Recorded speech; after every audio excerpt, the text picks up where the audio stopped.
Good evening, everybody. Uh, very happy to see you all here. And this evening, we're going to uh, listen to Dr. Ravi Sinha on a very important and interesting topic: science, culture, and civilizations. As we all know, that not only here in our country, the whole world is witnessing a kind of right-wing authoritarianism uh, based on racism, uh, religious fundamentalism, communalism, ethnic hatred, and all that, which also brings us not only political questions, which also raises some deep, very deep questions, which we are all forced to ponder. In that context, uh, after the advent of science and after its uh, development and its great influence in our lives for the past, at least for the past 100 years or so, our lives are transformed so drastically by because of the modern science and its technological innovations. But how come societies and cultures are so readily available to such political manipulations? Is it just political machinations? Are conspiracies? Are social minds are still beset with large portions of uh, archaic ideas and archaic cultural practices to which they are emotionally so attached? In these contexts, we were wondering uh, how future of humanity will be, what science can do to the social world. Will it only provide instrumental capabilities of mankind to manipulate nature and to increase its productivity and enhance its comforts, or will it be able to change the way it looks at the world itself? Basically, can it change fundamentally its outlooks? What kind of a role science can play, or why in some societies science is more effective in intervening social life or impacting the way people live, the way people interact with each other, and the way people behave? Why in some other societies science is unable to penetrate deeper? So all these questions are there before us as a very urgent, pertinent questions. In this context, we are uh, going to listen to this. Dr. Ravi Sinha, as many of you know, is trained as a physicist and is politically active for the past more than 4 decades with the left movement, revolutionary left movement, and is a scholar activist and a philosopher. So we invite Dr. Ravi Sinha today to take us forward into this very, very important but very complicated terrain of science, culture, and civilizations. I invite Dr. Ravi Sinha to start his presentation. Thank you, Bhargav, and welcome everyone. As Bhargav has introduced, for today we have taken up a very complex and large subject, the relationship of interrelationship of culture and science, what in history they have done to each other, and what we can expect, they will be able to do to each other. This is such a complex and vast subject, and I am not a historian or I am not a philosopher of science. So hopefully this evening we will start a discussion, and hopefully I will be able to give a broad outline of the issues. so that in future we can take the discussions deeper, and hopefully we will be able to get people to speak who know more than I do about the subject, who are experts and who can take us deeper. So my task today will be to outline the general area. Now, when one starts dealing with such large subject, usually it is difficult to decide where to start.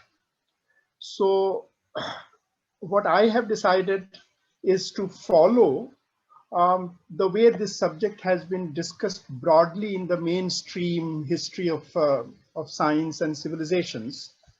And let me see if I can share my screen. Um,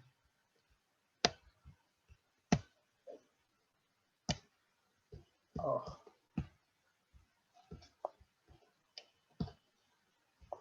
yeah, hopefully you can see it. So what I have decided, uh, how can I move it? Okay, just let me see. Yes. Can you see the screen? Somebody can signal. Yeah, okay. So, yeah, so what I have decided basically to follow um, how this subject has been discussed or investigated by the mainstream historians of science.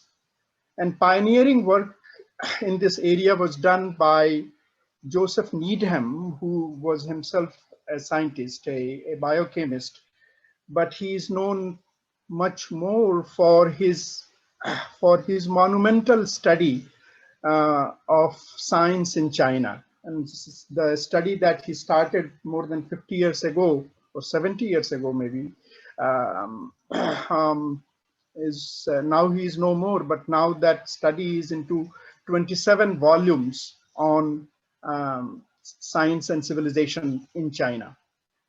So of course, this is just to give you how large a subject, we are trying to outline this evening. The relationship of science and culture um, uh, can be investigated best, and we can have an idea of it best by having a comparative history of civilizations. How do cultures get science? How do cultures give rise to science? And okay, can I get my cursor? Okay, yeah. How do cultures give rise to science? Uh, the key question that Needham has asked and others have asked too, and in fact the question gets asked from has been asked in last 200 years of social science and history about science.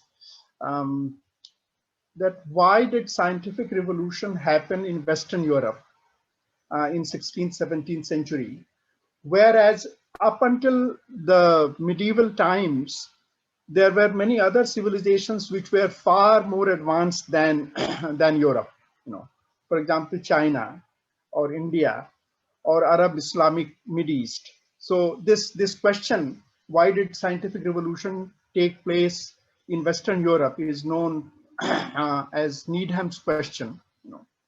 And this is what we will spend the first 1/3 or first 40 minutes of the presentation, from which will arise many other questions, like what is the relationship of science and modernity and capitalism, which came first, which was the cause, which was the effect, which was the carrier of one to the other. Then we will see that what culture does to science is one thing, but once science comes around, what science does to culture is related, but in many ways it's quite another thing. So when Europe got science, after that, what happened to the society there, what happened to the culture there, then we will cast a very brief glance at Western Europe in 18th and 19th centuries, and like the times of Enlightenment, times of political revolution, and later on industrial revolution. And in the last 1/3 of the talk, we will discuss the relationship of science with the rest of us. I mean, West distinguished itself, um, took off with the help of science and modernity and capitalism. Um, so if we divide the whole world, as some writer has written a book with the title "The West and the Rest," so the rest of us, or the Orient, the East, we what has been the relationship of science, with the rest, after the scientific revolution, science came to us. We encountered, through colonialism, imperialism, modernity, and all that. So was science just a tool of capitalism, colonialism, imperialism, and so on? Or is there something more general, more universal about science, and we have to fix our attitude towards science differently? And we who were left behind, India being a prime example, China, we will talk in between for some time. Um, the East, or the rest, or the Orient, we got left behind. But what should we do now? That is how, with some practical issues, we will conclude. But before I start on that, I must state some basic assumptions about science that I will take for granted. And the reason it is important to state it at the outset is that science is not as uncontroversial a subject as many would like to believe. It has now, at least in the current intellectual and political atmosphere, it has gained quite dubious reputation. It is questioned in many ways. So since we are not going to get into all the scholarly and intellectual debates about philosophy of science, or philosophical debates about science, we will take a practical attitude. So I thought that these assumptions must be stated at the outset. So the assumptions, about behind how science is possible, even, and by science I will mostly mean natural science for today's discussion. So how science is possible, the main assumptions are twofold. One is that we live in a universe that is not arbitrary and temperamental. And it doesn't, it doesn't decide to behave one way today and another way tomorrow. It doesn't behave one way in this corner of itself and in another way in another corner of itself. So the ingredients of this first assumption are that the universe exists independent of us, although we can make a difference to it. It is rational and ordered, and there are consistent laws underneath the diversity of natural phenomena. So that's the first assumption. It is common sense, assumptions that we are making, but it is still necessary to state it, because even these common sense assumptions are questioned by many philosophical and theoretical trends. The second part of assumption, in making science possible, is that humans have faculties that can make sense of the universe.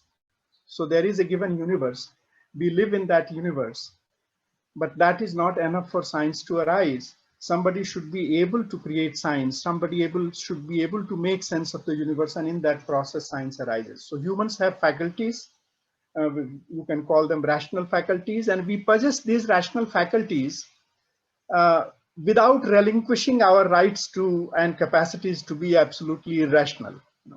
So we are probably the only species, who can be rational, and we are also probably only species who can be irrational.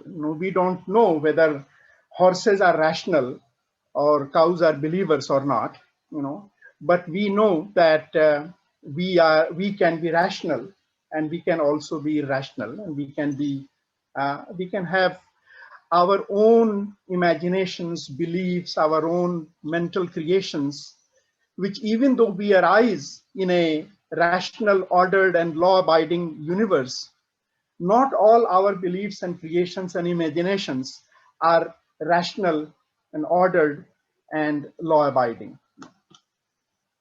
So, because we live this dual life, there is a duality, to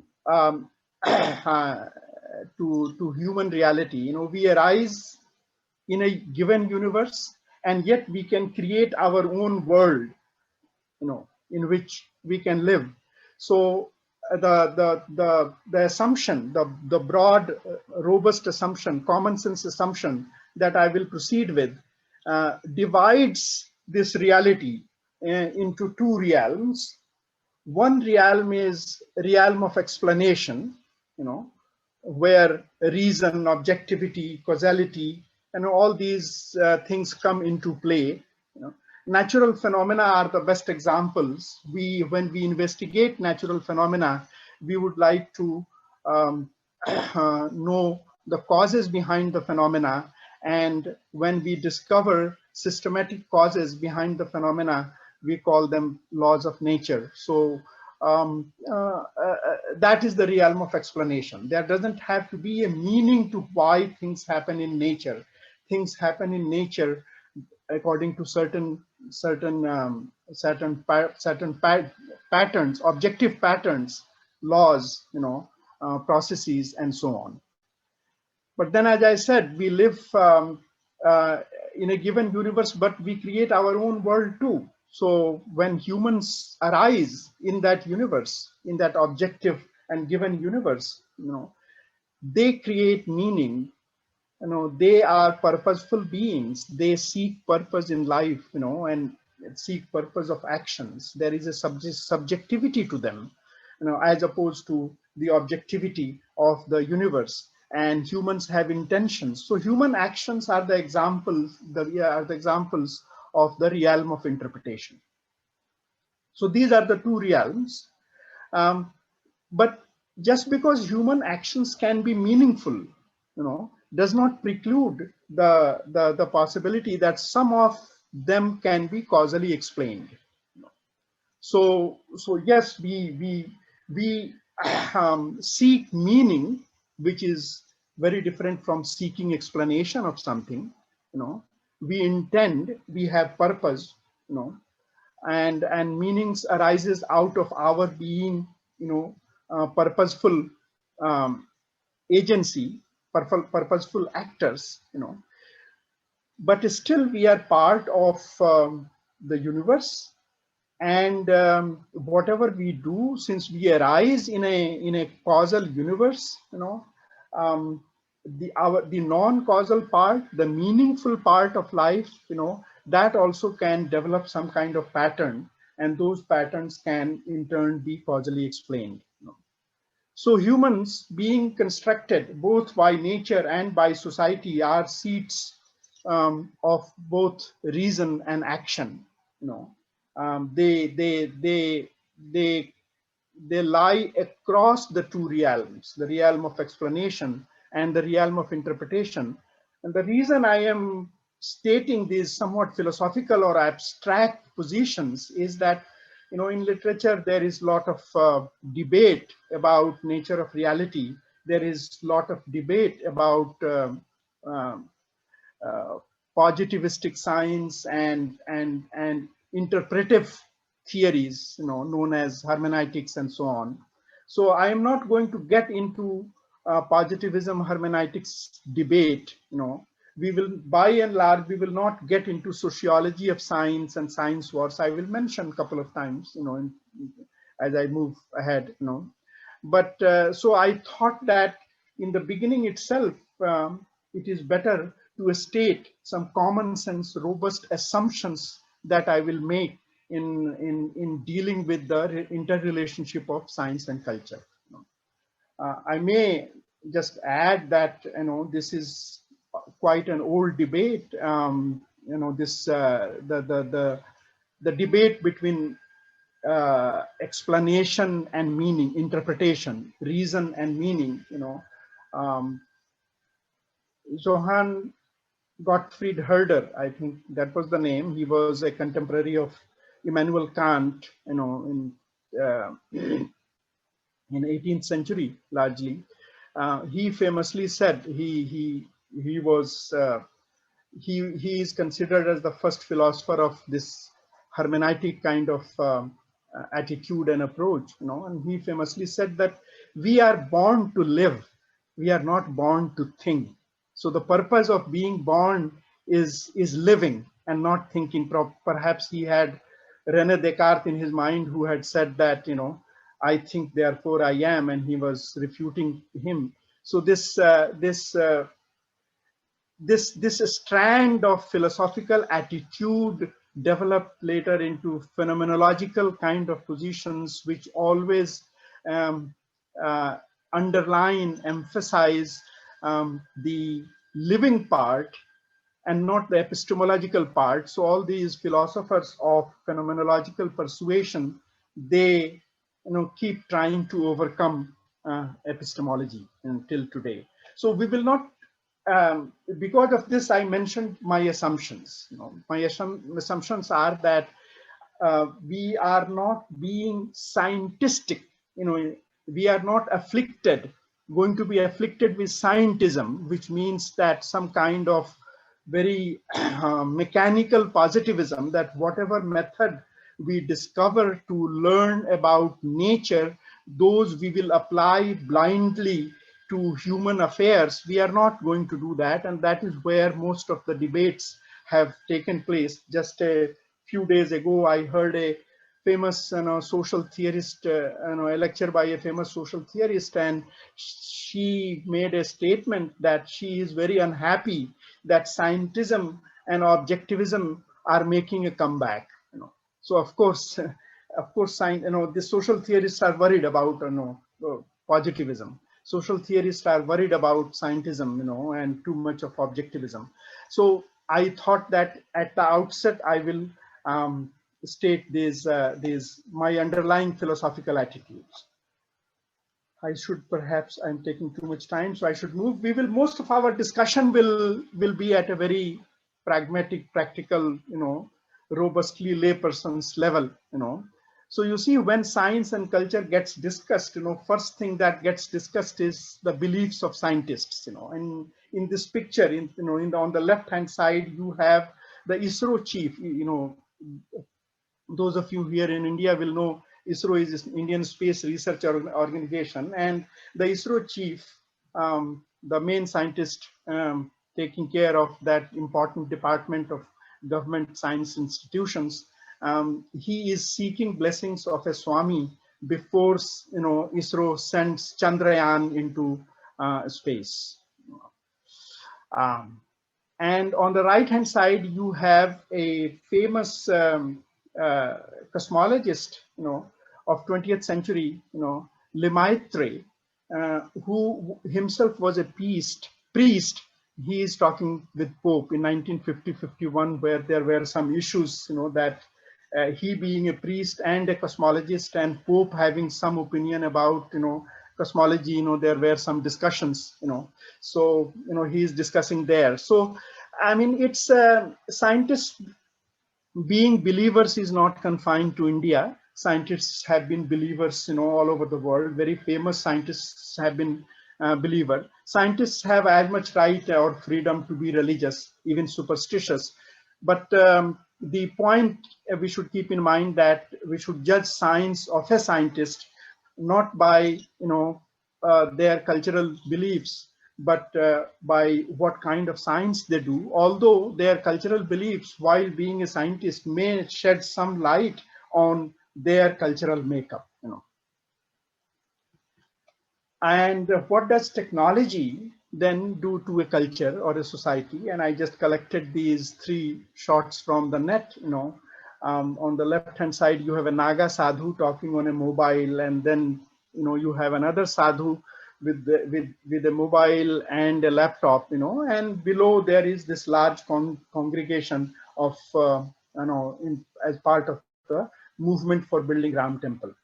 So technology is easily taken up by all cultures. Technology is easily taken up by all cultures, but that doesn't mean that technology can do much, or technology can easily intervene in the cultural mind. We will, have this thing at the back of our mind. More generally, science, interrelationship of science and culture, and how does it affect society. We in India have all of it. Science has arrived to some extent, and we have ISRO, as I mentioned. Rockets are sent, and satellites. India has the capacity to send satellites, establish satellites in the orbits and so on. It does for many other countries too. And we have our cultural beliefs, but we also have the implication of our cultural beliefs into social conflicts, and social orders. The last photograph we have is from Gujarat riots in 2002. It's a very famous photograph. So mass culture, we will see, is generally conservative all over the world. Our main discussion about Europe should start from this phenomenon, which is in this graph. If you can see, and if I can find my cursor, this is, this graph represents what is known as the Great Divergence. This is basically taken from a famous economist, Angus Madison, and he had estimated per capita GDP in major economies of the world, major countries of the world, from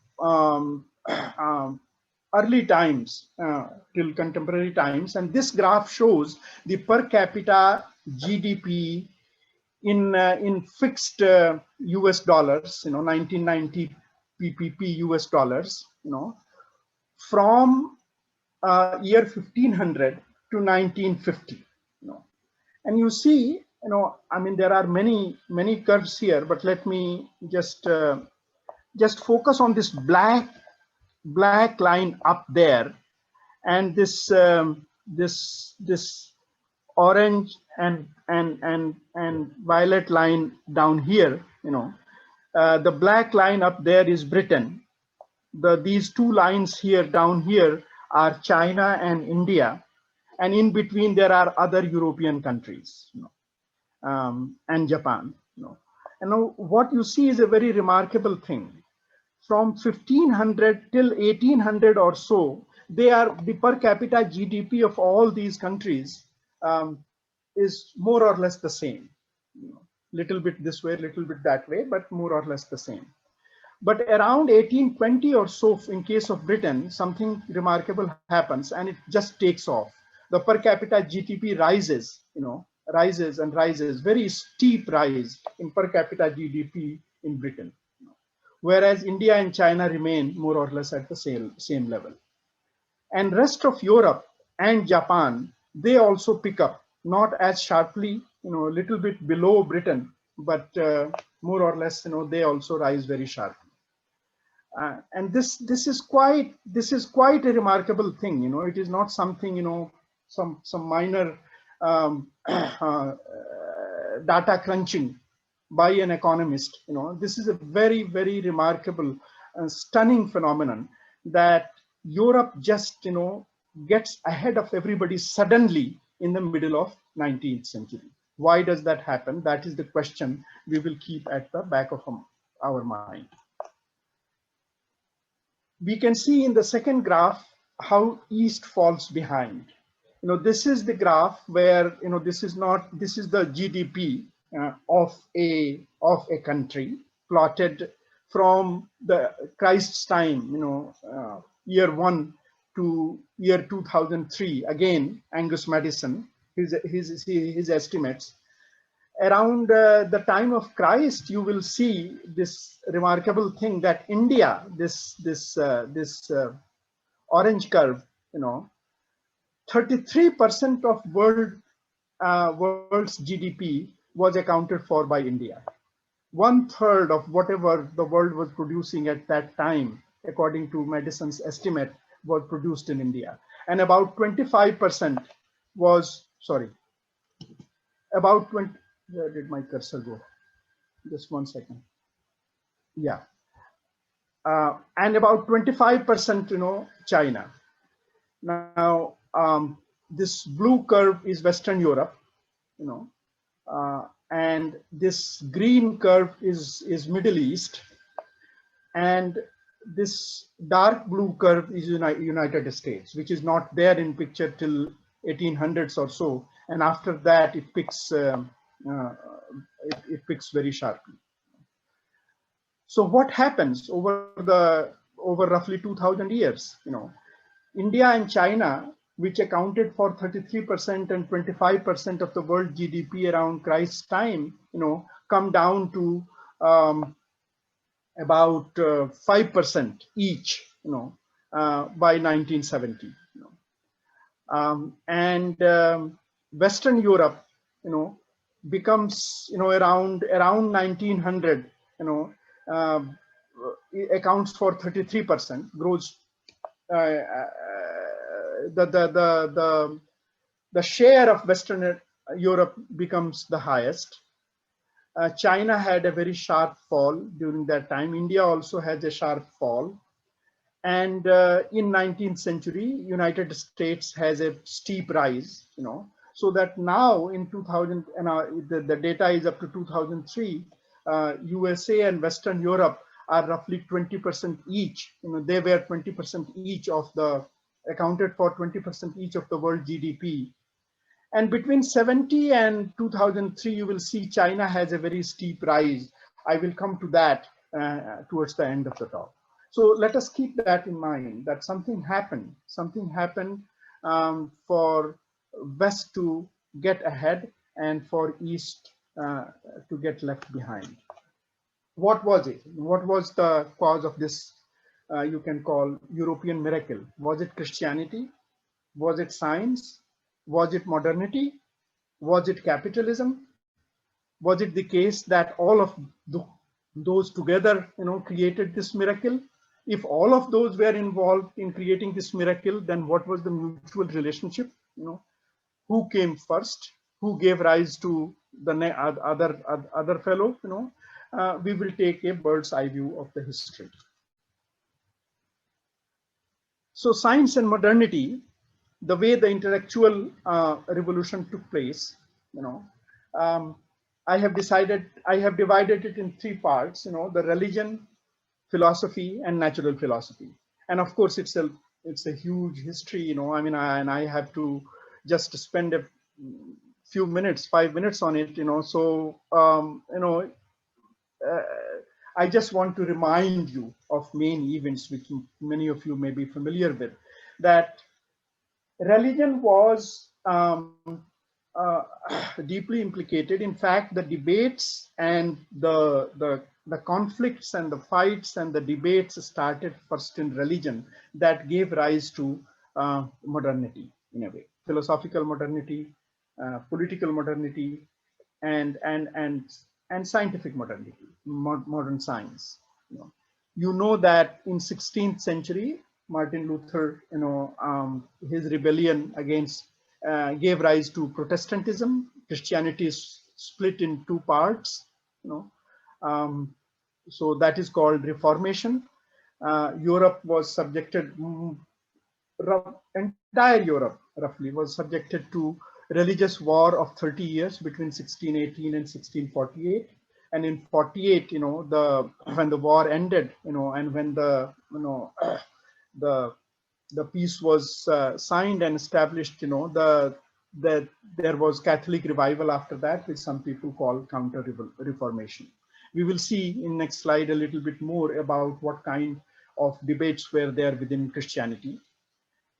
In philosophy, in those times, in the medieval times, starting with the, roughly 11th, 12th century, um, there were lots of debates, and Aristotle, who was the famous Greek philosopher from pre-Christian times, from 4th century BC, he was more or less accepted as the mediator, in the philosophical conflicts between revelation and natural philosophy, as natural philosophy was growing, and natural philosophy was the name, that is how science arose. Science was called natural philosophy in those days, So Aristotle was taken as the mediator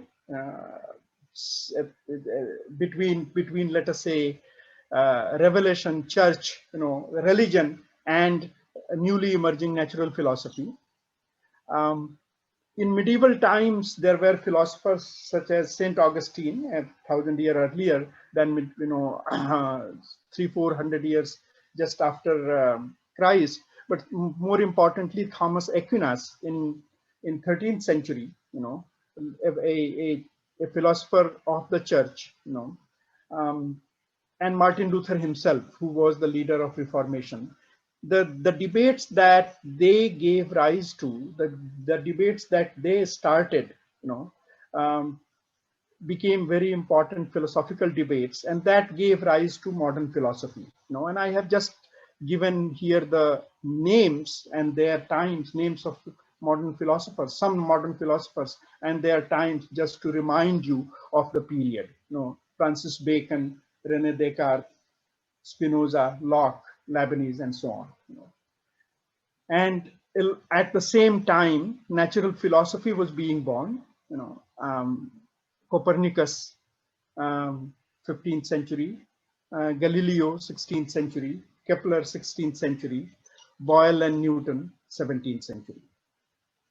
Just names, but it will bring to your mind the kind of period we are talking about. The cultural background to this scientific evolution, there is a much older history. In fact, the controversies had started within Christianity much earlier. The first major controversy was the controversy called investiture controversy, that raged between 1050 and 1122, and between 1076 and 1122 there was a civil war. What was the controversy about? Who will appoint the bishops, the emperor or the pope? And the conflict raged for good part of the century, and peace was established again after the civil war in what is called as Condorcet of Worms. Worms is a town in Germany in 1122. An emperor's divine right to appoint bishops was recognized. So both emperor got the upper hand. Pope was involved in putting a stamp on the appointment, made by the emperor, but emperor got the right to appoint bishops. And this, you can say, was the first step towards secularism, towards, the debate that raged for 300-400 years in Europe within Christianity about separation of religion from state, separation of religion from politics. This was the first step, tentative step towards secularism that happened in 1122 itself. This was followed by Renaissance of Greek philosophy in 12th and 14th centuries. And as I said, Aristotle's metaphysics was taken as the arbiter between revelation and natural philosophy. And Thomas Aquinas philosophized that. Thomas Aquinas being connected, a philosopher connected with the church, and yet also in a way starting out as a modern philosophy too. So nature more and more was recognized as the domain of natural philosophy rather than revelation or the book or religion. And this was followed, as I said earlier, by Reformation and Counter-Reformation. So this whole historical development that I am not going into detail, I'm not describing, I'm just reminding you by bullet points, This ended up establishing a triangle of religion, philosophy, and science. You know, religion giving rise to modern philosophy, and at the same time, science starting out. So a triangle was established: religion, philosophy, and science. And this was a unique feature in the history of Christianity and Europe. And we will later see that this triangle was missing in most other civilizations. This played an important role. Religion played an important role in Europe in giving rise to science. That's the main take, you know, we are going to underline. The whole thing started in the religious controversies. So science and modernity have an interwoven history, you know, again, reminding you of the times and names. No time to go into the detail. That advent of philosophical modernity happened. You know, I have repeated the same names here: Bacon, Descartes, Spinoza, Locke, Leibniz. The authority of natural philosophy was established as far as knowledge about nature was concerned. So science succeeded in snatching nature from religion. This later advent of social modernity, you know, happened. Autonomous, the philosophy of autonomous individual came about. Challenges to feudal hierarchies, ideas of were made, ideas of human equality and philosophy of individualism came about. This in turn was followed by political modernity, bourgeois revolutions in Britain, 17th century, France and America, 18th century, and revolutions and counter-revolutions, many of them in 19th century continental Europe. I haven't mentioned the word capitalism so far, you know, and we, you know, many of us who are on the left, you know, we usually explain the advent of science in Europe. We couple it with advent of capitalism, you know, and in our kind of theorization, we roughly tend to say that capitalism and modernity, you know, were not only born together, but modernity more or less was fulfilling the ideological as well as technological requirements of capitalism. You know. But what I am giving you is a factual account of history, and I have some doubts about the very broad scale, broad brush explanation that we usually give on the left, that capitalism was the source, advent of capitalism was the source of all the other major developments, whether of scientific revolution or of political revolutions. You know. But I would like to underline the point here that the timeline is somewhat different. You know, capitalism, you can discover, you can find in history that some capitalist relations were visible in Italy in 14th century itself, in some towns or city states or boroughs and things like that. But capitalism was nowhere an established system all the way up to 18th century Britain and 19th century Europe. You know. So capitalism became a dominant system, a system capable of making science and technology and other things its own tool, its own handmaiden, so that science serves a system, science serves the capitalist system. That kind of authority or that kind of power capitalism gained not until 19th century. But scientific revolution had already happened in 16th and 17th century Europe. Modernity and modernist philosophers were all around already there in 17th century and 18th century. You know. So capitalism becomes dominant system in Britain in 17th century, Western Europe 18th, 19th century, and rest of the West in 19th century. The ideological struggles that happened were largely against the older ideas, the ancien regime, you can say, or the old feudalism. And the best example was in France, where philosophers prepared the ground of French Revolution over the period of a century before the French Revolution happened.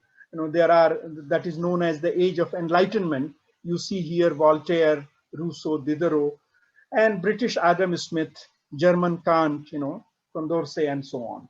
These were some of the major names of philosophers and theorists and scholars and intellectuals. Today they will be called public intellectuals, in that age of enlightenment. And this was followed by the Industrial Revolution. So I'm sorry if you are getting somewhat bored by just giving a timeline and giving the names, but this we must keep in mind before we make the argument. So uh, summarizing this period in Europe, we have science, modernity, and capitalism, all three of them. Science and modernity both had a very messy birth in Europe. And this birth was, in the religious and social upheaval, mostly in the religious controversies and religious conflicts. Very opposite things to religion appeared in, from religious conflicts and religious history. Capitalism too was born in the same upheaval, but it took time to get entrenched, in Europe. And when it became entrenched, science and modernity were already available to it. So capitalism found science and modernity more or less ready-made when it wanted to make them its tool, its instrument.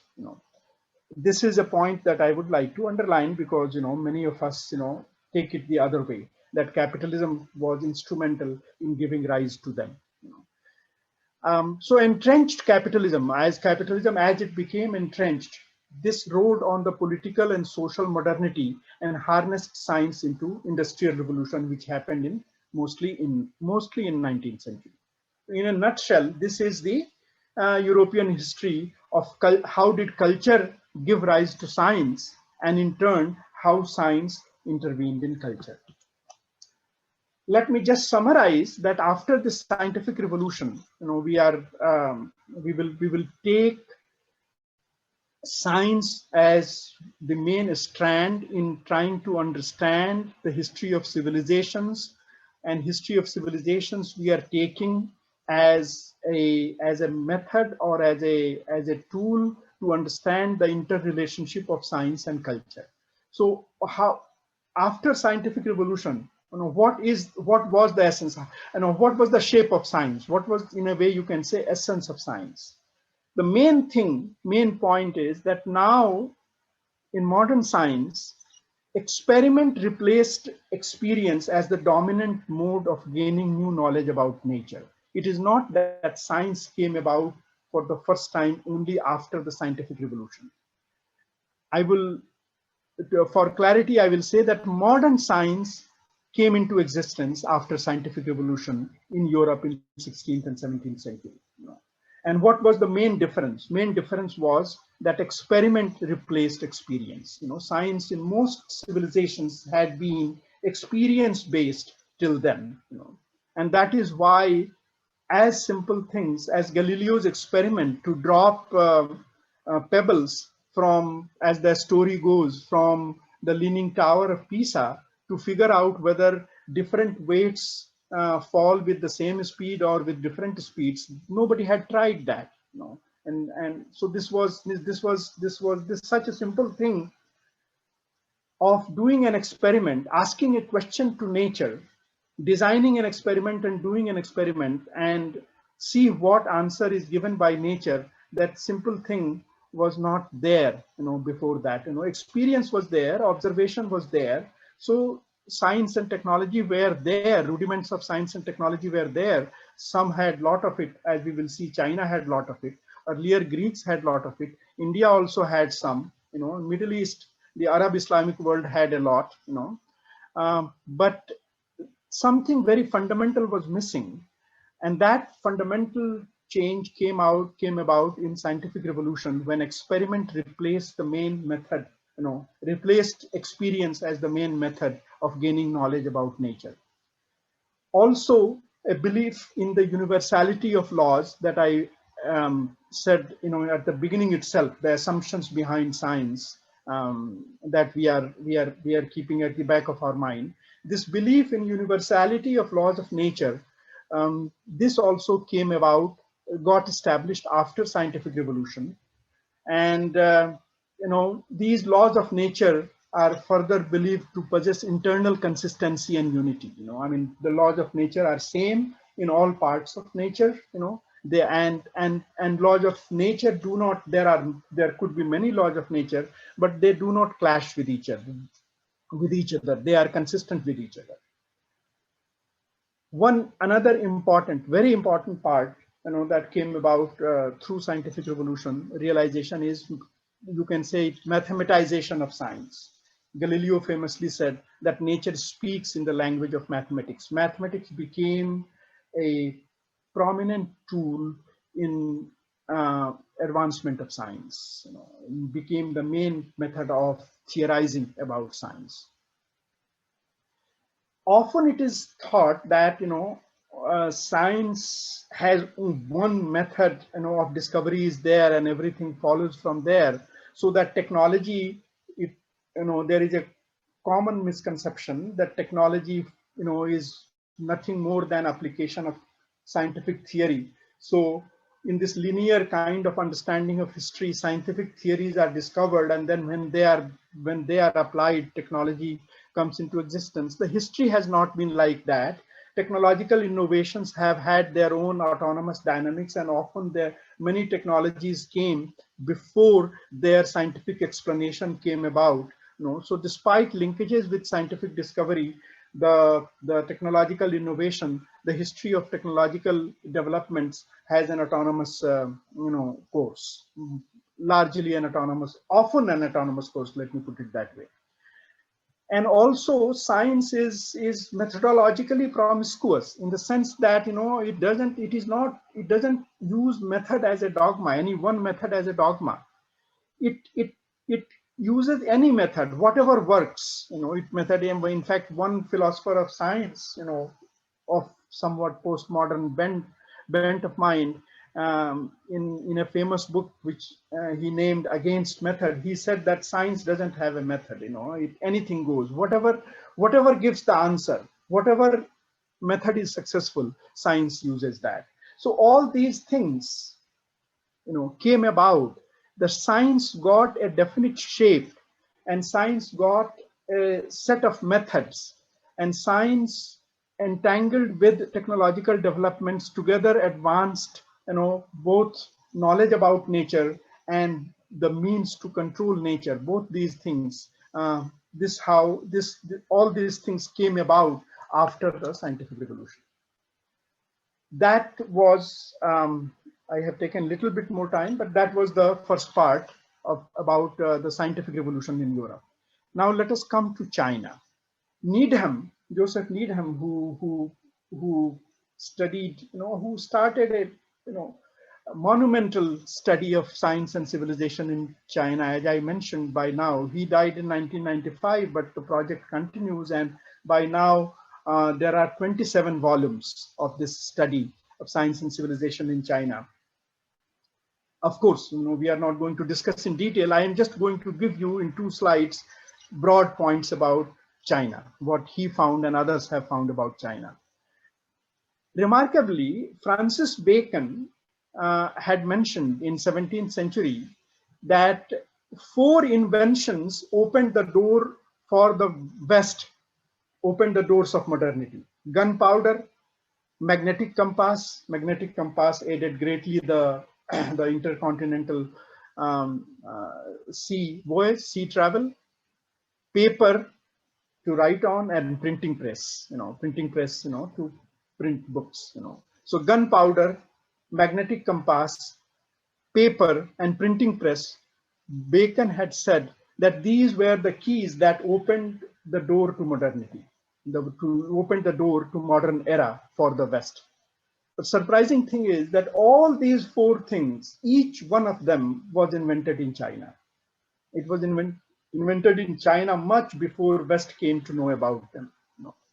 And yet scientific revolution did not happen in China. So as I said in the beginning itself, this was the Needham's question. Why didn't scientific revolution happen in China?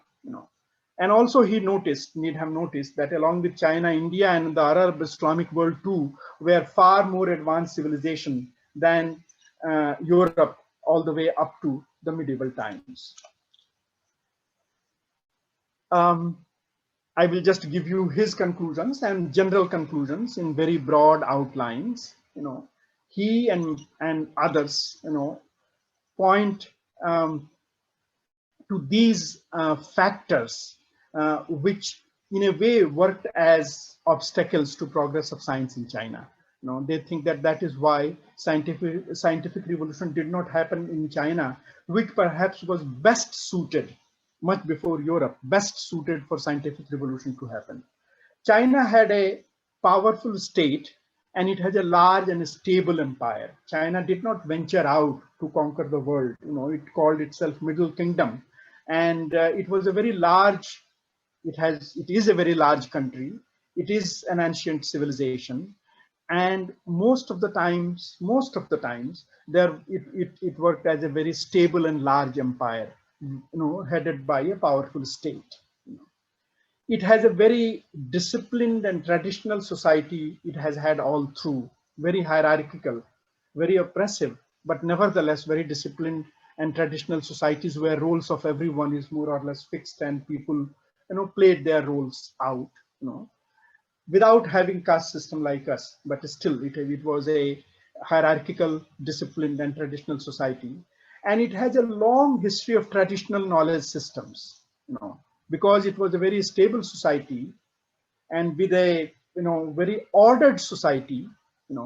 The entire knowledge system of the society, the experience pool of the society, was very efficiently pooled into the knowledge of the state and knowledge of the entire society. But this also set a pattern, set a method, that the traditional knowledge system was the hegemonic, was the dominant knowledge system, and the epistemic hegemony, this knowledge system being the dominant, way of knowing things, depending on experience and tradition. This in a way came in the way of experiments and innovations and trying new things. And the society being a very stable society, and empire, keeping the society on a very, a railroaded track, so to speak, so that the relationship between state and society is quite fixed and quite close, and yet, not much turbulence, not much chaos, as opposed to Europe, which was always turbulent in those periods, in the medieval times. Always small kingdoms, lot of religious controversy, religious wars. You contrast that. I counted those things earlier about Europe. You contrast that with China. It was a very ordered, very stable society. And that came in the way, the very stable society that was very proud of its age-old traditional knowledge system. And this came, Needham thinks, and others also think, in the way of innovations and trying new things and doing experiments. Let us come to India, and in one slide I have, just counted here, the 3,000 years roughly of, or 3,500 history of India. I have taken the divisions from famous historians of India, the ancients, 1500 BC to 300 AD. First 1500 BC to 500 ADs, Vedas are composed. Then 6th century, Magad Empire arises, Mahavir and Gautam Buddha came about, both Buddha Dharma and Jain Dharma, they are born. And later on, Mauryan Empire, between BC 320 and 185, and around Christ's time, the Emperor Kanishka. So that roughly for you, is the ancient period, followed by the classical era of 300 AD to 900 AD, the Gupta Empire, 4th century to 5th century, 319 to 467. And I have just counted here some names to give you a flavor of those times. The classical era was a peak of Indian culture.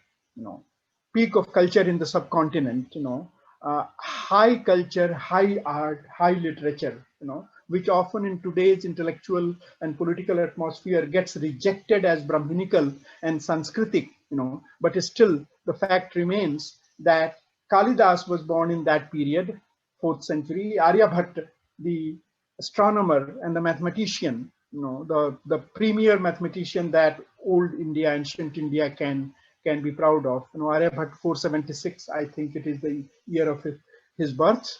Varah soon followed, 505, I think he was born. Harshvardhan's empire after the decline of Gupta Empire, after Gupta Empire was folded up, the major empire was that of Harshvardhan in the first half of 7th century. And just to remind you of the period, Arab victory over Sindh happened 300 years before there was the continuous incursion of Muslim raiders. We will see Mahmud Ghazni in the next period. 300 years before that, Arabs already had won Sindh. They had established themselves in Sindh. More importantly, the classical period, when it declined, somebody is trying some paint work on the. So when it declined, it gave rise to a very problematic period. The debate between the debate between Sanatan Dharma, Vedic Sanatan Dharma, and Buddhism, for example, did play a very positive role in invigorating cultural, intellectual, and social developments in India in the ancient period, and even in the classical period. If you are looking at the European example and looking for something analogous, where debates inside religion or interreligious debates could play a positive role in invigorating a society, in the ancient period and in the classical period, the debate between Buddhism and Sanatan Vedic Dharma, that had the potential of playing that role. And in fact, that did play that role. But in the later part of the classical period, that debate declined and it got corrupted. It got corrupted in the sense that, we don't have time to go into the details of history, but for various reasons, through 1,000-year-long debate, roughly, the Buddhism lost royal patronage in most of India, but the debate and the religious conflict continues. And the conflict between Buddhism and the Brahminical Sanatan Dharma, that went in the courts of the people. All Buddhists tried to take shelter. When now the kings were not sheltering the Buddhists. So they tried to take shelter among the people, and as they tried to take shelter among the people, the nature and the shape of Buddhism got completely transformed in India. By then, Buddhism had gone to many parts of the world. I am not talking about Buddhism everywhere. I am talking about Buddhism here in India. Buddhism got corrupted. Vajrayana Shakha of Buddhism came into, already the Hinayan and Mahayana split had taken place. But a new thing came about, Vajrayana, which was more like yogic tantric kind of Buddhism, because they were forced to take that shape, the Buddhist monks and take that road, because that is how they could take shelter among the people. That is the tantric, yogic kind of, or many superstitious kind of practices. They were a must when these religious conflicts were taken to the people. When masses became the playground or arena of religious conflict and religious debate, the religions got corrupted. They became more and more superstitious, more and more, in Hindi we will say, kartab, I mean, showing miracles, or more and more,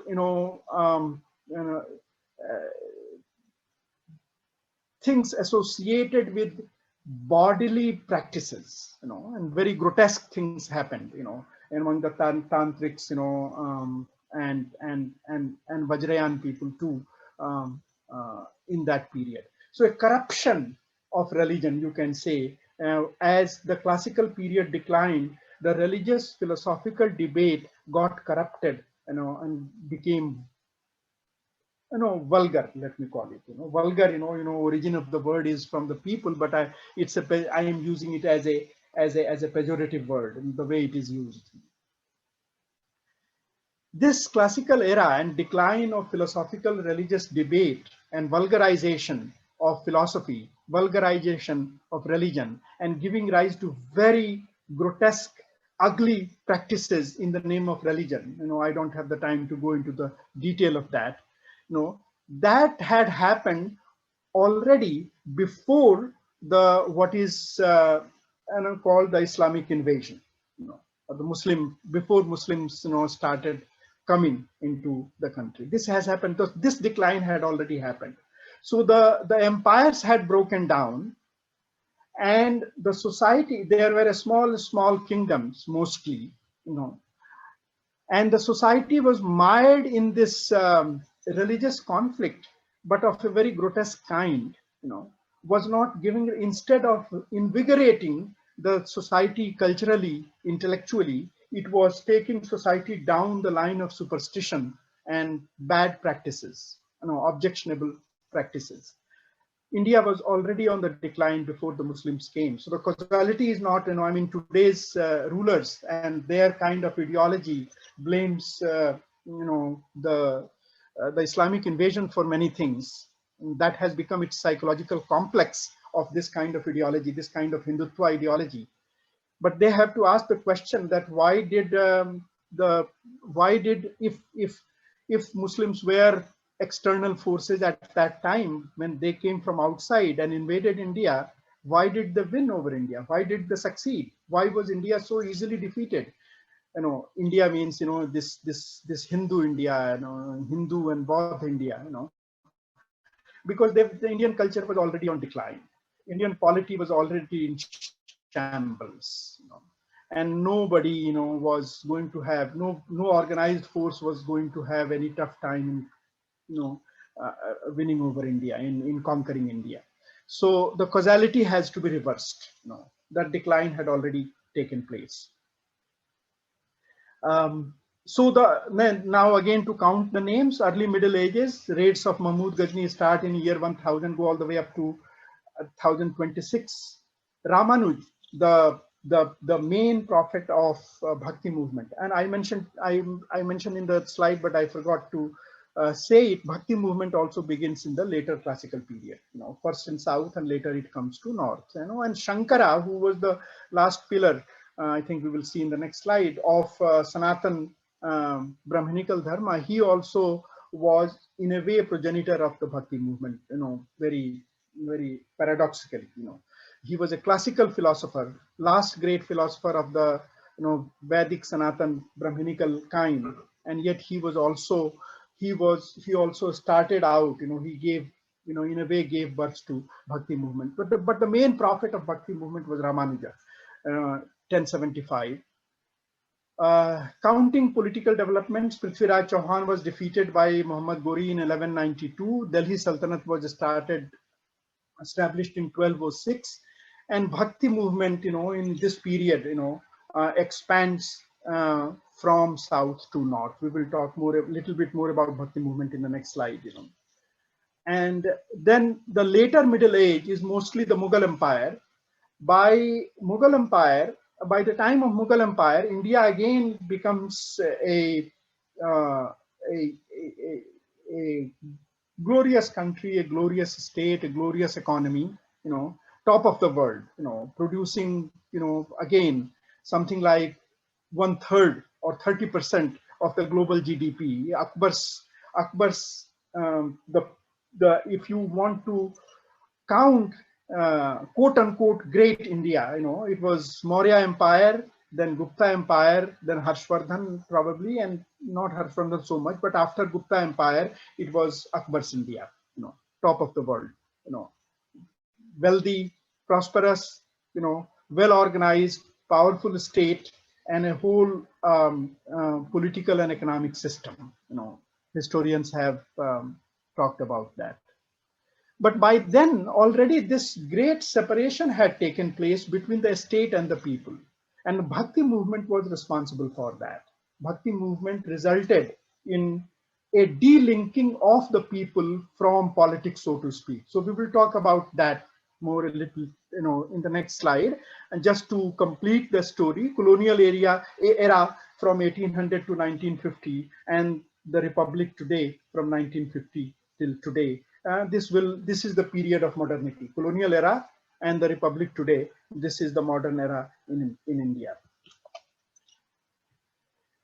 Bhakti movement has played the dominant role in wiring the Indian mind. That must be underlined. That is the bold statement, that is a loud statement that I would like to make, which is important for figuring out why scientific revolution had no chance of happening in India. So the Bhakti movement starts, this people's road, as opposed to the royal road, or as opposed to the Brahminical road, a priestly road. The people's road to the other world, to God, was opened by Bhakti movement. Started in 4th, 5th century in South. Adi Shankaracharya was the last pillar of Sanatan, but he was also the pioneer of Bhakti movement. He was in 9th century. Ramanujam was mainly responsible for the expansion. Ramanujam, Ramanujan, the great mathematician. I shouldn't mix him in all this. Ramanuj was 11th, 12th century. The Bhakti movement expanded. Bhakti movement took over the northern India in 15th, 17th century. By then, by 16th, 17th century, another dimension had been added to Bhakti mind, which was the mass psychology of defeat. The Muslims who came from outside, in the beginning period, they were considered external to Indian civilization and Indian culture. The Indian Hindu mind, at least, large part of it got afflicted by this sense of defeat. So this mass psychology of defeat took over the Indian mind. Bhakti movement had already prepared the ground for a kind of vairagya of the people. So political vairagya of the people, political delinking of the people from the state. So it is not that a state was completely delinked from the people. I mean, of course, a state had to collect taxes and army had to be recruited and all that. But people in their culture and in their cultural mind, they became delinked from politics. So that is why the great poet Tulsidas, who wrote Ramcharitmanas, and who is responsible, Ramcharitmanas is implicated till today in the political developments, and Ramcharitmanas and Tulsidas are probably one single factor in wiring the North Indian mind, the Hindi belt mind. That great poet Tulsidas was contemporary of Akbar, was writing Ramcharitmanas in Akbar's time, and there is no mention in his entire oeuvre, in all his writing, there is literally no mention of Akbar or of the rulers or of the politics of those times. So the political realm is completely absent from the Bhakti poets, who were the ones who had seeped into the cultural mind of Hindi belt, Hindi India, and they were as if India was living in two different worlds, politics in one domain, in the domain of the empire, and society in another domain. It was living its daily life, its social life, its communitarian communal life, and it was totally indifferent to political developments. This is exactly opposite, as far opposite you can think of from Europe, from from Europe of 16th, 17th, 18th century. Not upheavals of those kinds. So popular indifference to politics, effective delinking of people from state. This effective delinking was in all arena of life, social, cultural, literary. And Indian, I mean, to put it in one line, Indian social mind is largely constructed by Bhakti movement, and this Indian social mind is only now being deployed in today's times, in recent decades, 3-4 decades, that Indian social mind is being deployed into politics. When competitive electoral politics has emerged in India after 1970s and 1980s, and when political parties competing with each other, they have to go to people to seek votes, they in a way dip their hands in the Indian social mind. The Indian social mind, which has largely been constructed by the Bhakti movement, which has so far been indifferent to politics. And in the Indian social subterranean, there is this tectonic plate of Hindu-Muslim divide that exists, that has existed for 500 years or more, and has been preserved by this kind of rewiring of the social mind. That is why people who want to rake this up, don't have to try very hard. It can very easily be raked up and become a political matter. So this is a rough sketch of what India has gone through. How do you expect a scientific revolution to take place here? So science and civilization in India, the decline and tragedy started with the decline of the classical era. As I pointed out, religion itself got corrupted, got vulgarized. The mass culture that was created, that mass culture had very problematic practices, and a rewiring of social mind that happened, that lost all the positive roles, philosophical, cultural positive role that had been played in early parts of the history, in the debates and conflicts between Buddhism and Sanatan Brahmanism. I am not making a judgment, I'm not pronouncing judgments on religion. Whatever those religions are, or whatever their philosophical positions, the debates and the conflicts between those two religions in the early part of their conflict were playing a positive role, as debates within Christianity played a positive role in Europe. If you were to take a parallel, if you were to seek a parallel, from Europe. So, but that got lost. All the great achievements of the classical era, whether in literature or in astronomy or in mathematics, Bhasa, Kalidas, Bhavabhuti, Aryabhatta, Varahmihir, all that, got lost, and everything declined into, got vulgarized into, got corrupted into Vajrayan, Tantric, Siddha, Bhakti phase. The politics part of it, political disintegration after Gupta's, Bhakti as a rebellion, Bhakti had positive aspect. Bhakti movement, I shouldn't say that had positive aspect. That positive aspect is the one that gets underlined in the literary debates in Hindi belt in northern India, and in the social movements too. Talking about Bhakti movement rebelling against Brahminical caste system and so on. It played a positive social role, no denying. It had a rebellious feature against the Brahminical casteist Sanatanism. It did have that, but that, despite that positive role played in contemporary times of those days, the millennial impact of Bhakti has been opposite of that. Millennial impact of Bhakti movement has been sedating of the Indian mind, vulgarizing the Indian mind, expelling philosophy and knowledge and intellect and science from the Indian mind. Bhakti movement has played a very, very negative role if you take history at the millennial scale.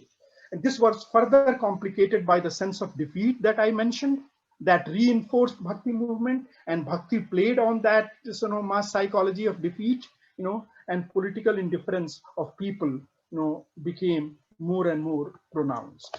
So Bhakti, in the argument I am making is that Bhakti in India, Bhakti movement in India has been the main obstacle,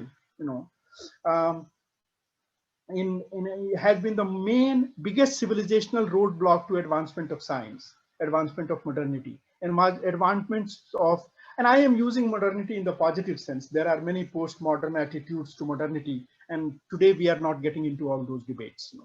So I am taking that as a largely positive thing. We should be modern. In today's world, everybody should be modern, despite all the problems that capitalist modernity may have brought about. And modernity, imperialist modernity, as many would like to say, colonial modernity, many rightly say, would have many problems of that, are there. And despite that, we have crossed all that. Modernity, for me, is a positive term. And what was the biggest roadblock to modernist scientific development in India? Bhakti movement. The Indian case is not only different from the European case, but it is also very different from the Chinese case. Chinese got, the obstacle was their stability and their stable glory. They did not look out, for, to conquer the world, and the interaction was minimal, So their stability and their order and their achievements became the roadblock to development of science and modernity in China. Whereas in India, political chaos, defeat, corruption of religion into vulgar mass practices, and religious conflicts, not impinging on philosophical, intellectual, cultural, scientific debates, that became the main reason in India. If we have not touched upon the Arab Islamic world today, and if we were to see that, we will see yet another, a third kind of reason in the Arab Islamic world, why, despite them also being very advanced civilizationally and culturally till the medieval times, scientific revolution did not take place.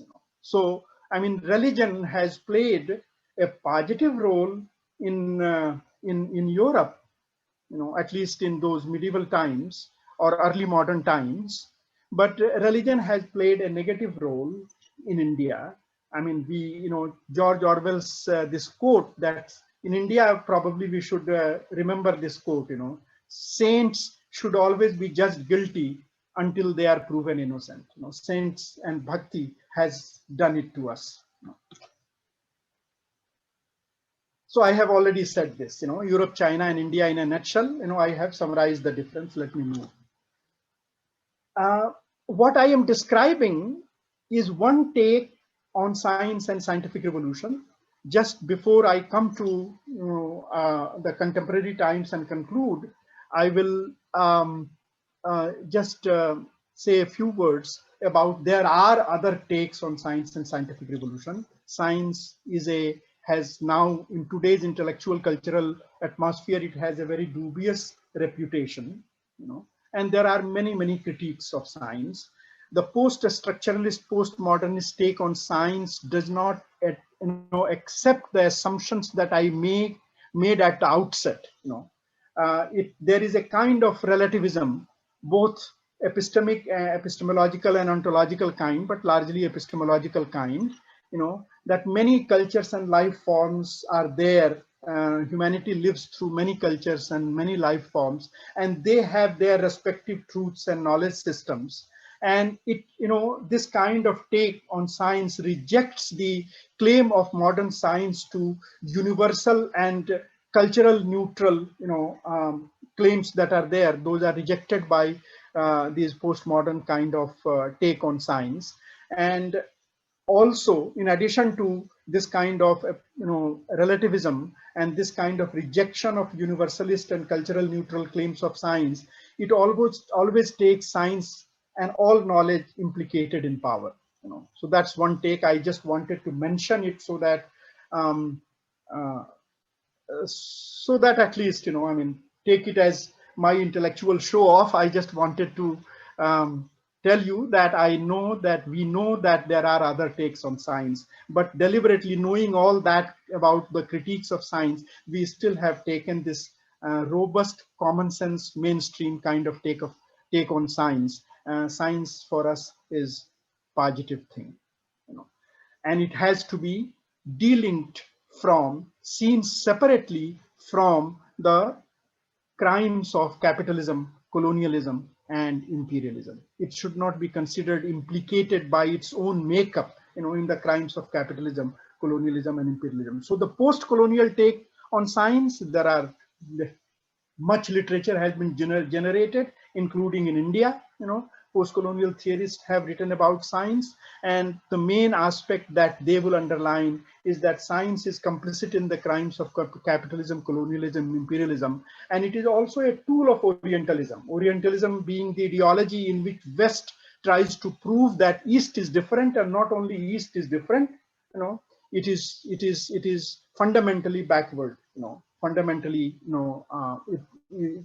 there is a good reason why it lags behind.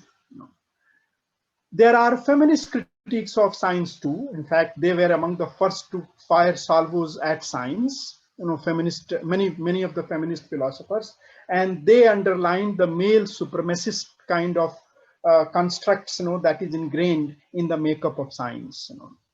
And then there are standard Marxist explanations too, where the emphasis is science as just being part of productive forces, science being, used by the system, and not so much. So it is the emphasis then, if it is part of productive forces, and if our theory says that production relations either constrained, either they work as fetters to development of productive forces, then science, in order to develop science, you have to make political revolution leading to social revolution. So political production relations must be changed from one system to another for science to become unfettered. That kind of explanation, that is what we get trained in our early days when we get trained as a Marxist activist, and that becomes our dogma. So the cultural civilizational role of science is largely absent from standard Marxist, kind of accounts. The autonomous role of culture in history is not enough recognized. So in our case, whenever you underline the role of culture and the role of civilizational role of science, science arising partly elsewhere, for example, in our today's account, I have underlined that science arose in religious debates and in religious conflicts. Modern philosophy arose in religious debates and conflicts. That will be considered in many Marxist circles as succumbing to Weber. Weber, the other theorist, who opposed Marxist method, and who gave, who is one of the forefathers of sociological theory. But I think that Marxists should not be afraid of Weber, and this dimension, the cultural civilizational dimension of science, must be recognized, because it has not been recognized enough in the standard Marxist analysis. I am not even getting into sociology of science part. In last 20-30 years, there has been these science wars in which social theorists of sociological, postmodern, post-structuralist, feminist bent have shown that science is very far from what it claims. There is nothing universal about science. There is nothing pure about science. There is nothing rational about science. And the way they try to prove it, is that, look, science had a very messy birth. It was born in religion, tradition, superstition. It is implicated in power structure. Its genealogy is such that all ancestors of modern science were contrary to the conduct of, what science claims, And Foucault, for example, famous theorist, he did not take physics as the premier science as the example of his theorization, but he took other branches like medicine and where society was much deeply implicated, to show how the genealogy of science is very problematic. Then there are sociologists of science who go and examine the belief of scientists. I showed you in the beginning itself the photograph of the ISRO chief seeking the blessing of a Swami before Chandrayaan is sent off to moon. There have been lab studies, where sociologists have examined laboratories and shown that the practices in scientific laboratories are inconsistent, dishonest, even corrupt, and the institutions of science, including the scientific laboratories, are mired into corruption and mired into the existing power structure of, institutions of power structure.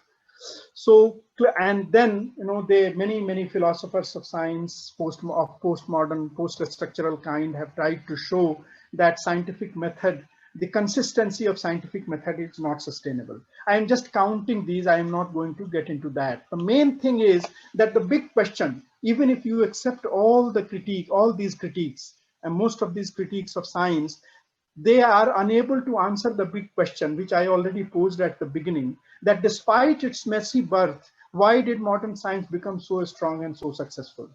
Why is there no alternative to modern science? Why did the great divergence happen? Why did Europe suddenly got ahead, being at the more or less at the same level of prosperity, living standard, way of life, and so on? Suddenly in 19th century, it got ahead of everybody, rest of the world. What was behind it? And can complaining against power and domination and hegemony of capitalism and imperialism and colonialism, can that suffice if you want to historically explain why some parts of humanity, why some civilizations became powerful, dominant, and hegemonic, and others lagged behind? Even if you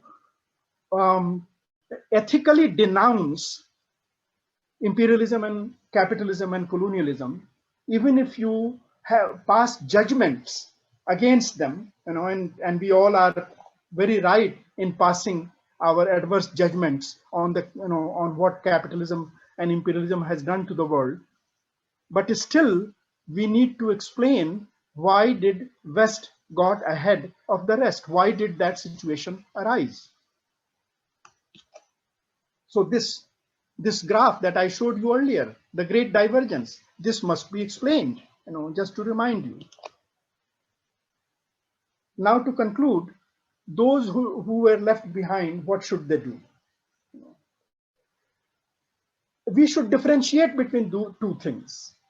Culture giving rise to science is one thing, and once science is around, science comes into existence, science doing something to culture is a different thing. These two things should be seen separately. Now, we cannot imitate what happened in Europe. So scientific revolution cannot be recreated in different civilizations and different cultures. That is not in our hand, that is gone. It is not possible for different cultures to have their own separate sciences and have their own scientific revolution. The same modern science, which is universal and transcultural in its inner makeup, is in principle available to everyone. In principle, yes, there are a lot of obstacles for science that exists, science that is in the hands of humanity. Still, it is largely not available to many of the countries, many of the societies, many of the civilizations, because there are some prerequisites before societies can avail science, before science can arrive in certain civilizations. But yet, in principle, the same modern science is available to everyone. And there is no point in ideologically opposing modern science and pinning the blames of capitalism and imperialism on modern science itself. The principle, okay, so that's the story. Now, the point that I would conclude with is that the two things, that we should differentiate between how science will arrive in our societies and how science will seep into our societies. These two things we should take somewhat differently. Science will arrive in our society through scientists and scientific institutions. There is no other way. Modern science is already established practice, and it has, it is a very complex, set of practices, and we cannot, as I said, imitate, doing experiments, that were done in the upheaval of 17th century Europe. Modern science is fairly well-established practice, and that practice has to be adopted by us. And because an established practice is to be adopted by us, it will come mainly through scientific institutions and scientists. That is their principal role. So scientists and scientific institutions should not be castigated for not playing an active role in taking science to the people. Even though if they do so, it is very welcome. Science is to be taken to the people. But their principal role in our kind of society is to facilitate arrival of science to our societies. And integrating science into our cultures, this will require a cultural, political, intellectual movement which will be largely outside the scientific institutions. The reason I underline this point is that if you implicate and make cultural dissemination of science into the society, as add this to the tasks of scientists and scientific institutions, then they will not be able to do their main tasks. Take the example of what is happening just for 2 minutes, China again.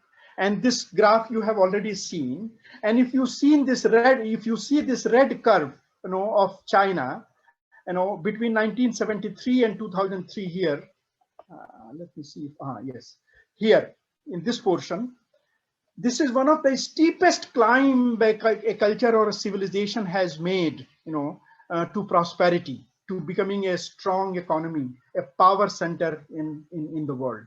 China in last 40 years has grown from being equal to India, in some ways being worse than India. It has broken ahead the way Europe broke ahead from rest of the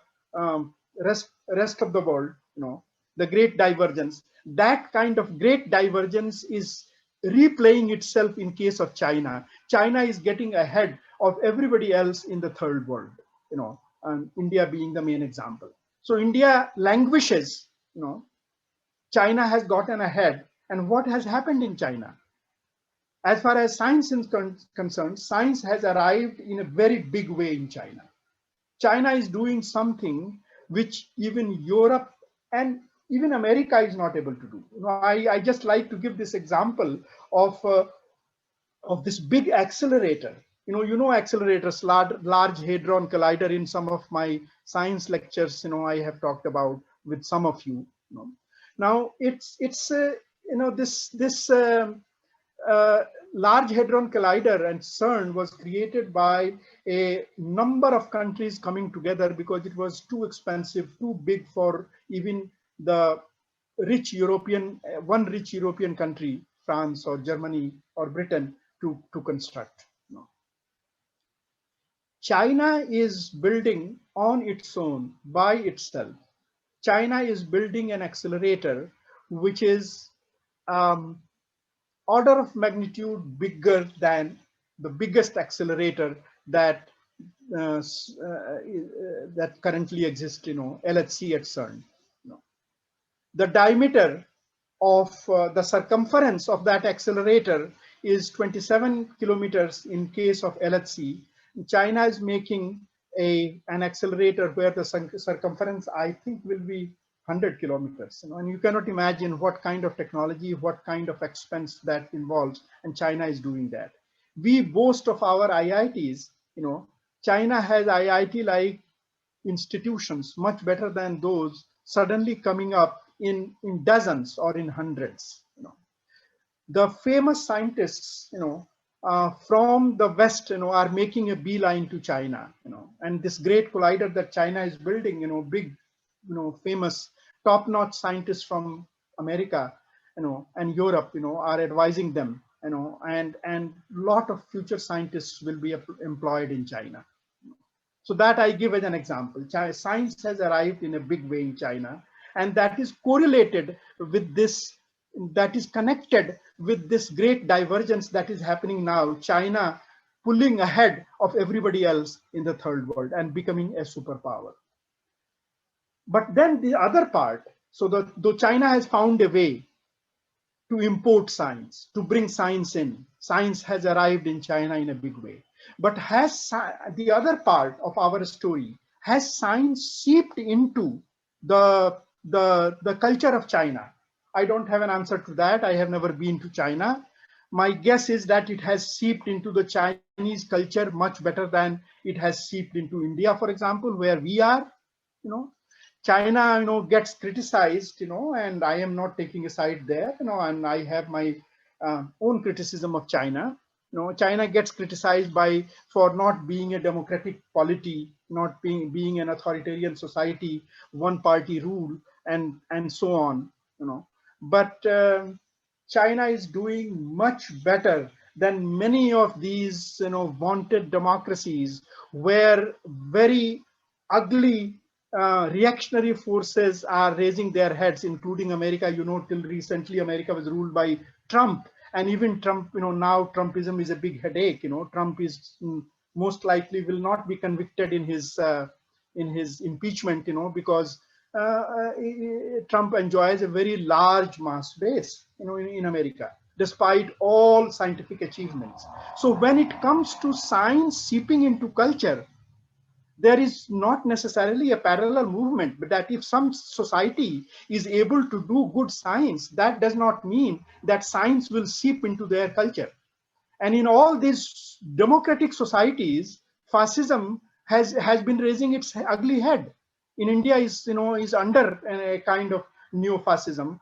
America, it has been, and that threat will hover over America. Such a neo-fascist right-wing, bigoted kind of ideological forces, they are there in all of West, and all of the world. They are there. So how much science has seeped into Chinese culture? Well, I don't know. I have no answer. I don't know how to gauge that. I don't have no feeling of Chinese society. The Chinese I have seen in the occasional trips to US or in Africa, and generally my impression is that the Chinese young people that are going all over the world in order to get educated or in order to work, they are much more modern than South Asians. They appear to be much more modern, than South Asians. But that is I will not make that as an argument. I do not know how much science has seeped into Chinese culture, but nobody else seems to be any better. When it comes to science and scientific temper seeping into culture, that is a totally different affair. What is the situation in India? In India, the doors are yet to open, even to the extent that doors have opened for China, which got left behind in the 17th, 18th century when Europe got ahead. China is fast catching up.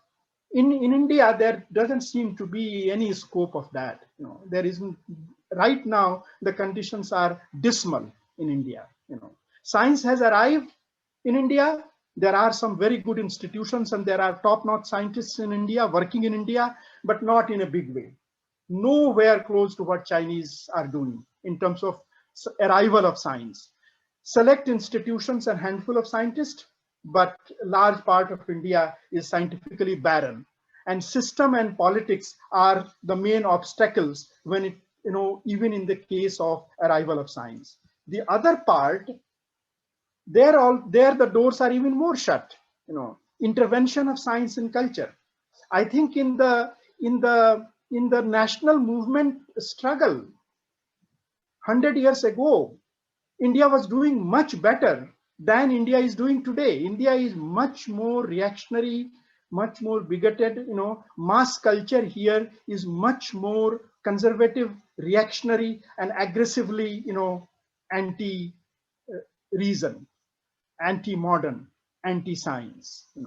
Don't be fooled by all these slogans of development, and so on, raised by the Hindutva forces. So current political atmosphere is the main barrier. What can anyone do about it?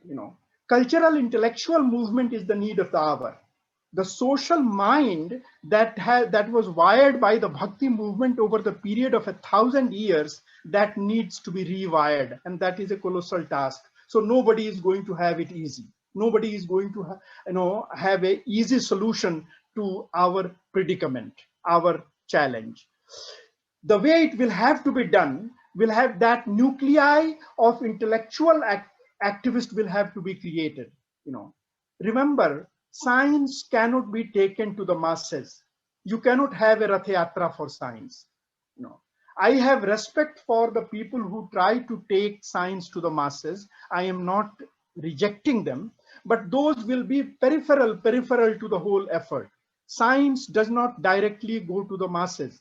Science seeps into the masses through multiple layers of culture, and that takes time.